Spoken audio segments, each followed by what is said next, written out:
জি। তোমার তুমি কেমন আছো? ভালো আছে। আচ্ছা, তোমার সম্পূর্ণ নাম কি বলো তো? হ্যাঁ, তোমার কি নাম বলো? আব্দুল্লাহ মুস্তাকিম। তারপর তোমার বাবার কি নাম? বাবু হলাদার। তারপর তোমার আম্মুর কি নাম? সাকি আক্তার। তারপর তোমার ভাই বোন কয়জন?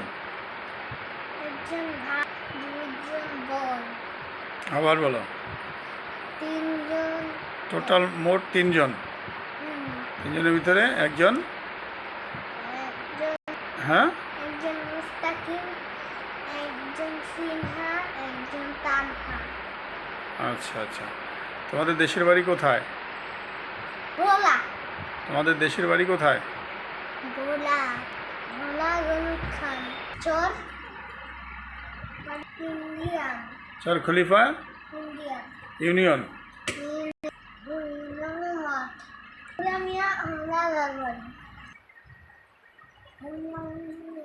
ওবায়দুল হক, মিলন মিয়া।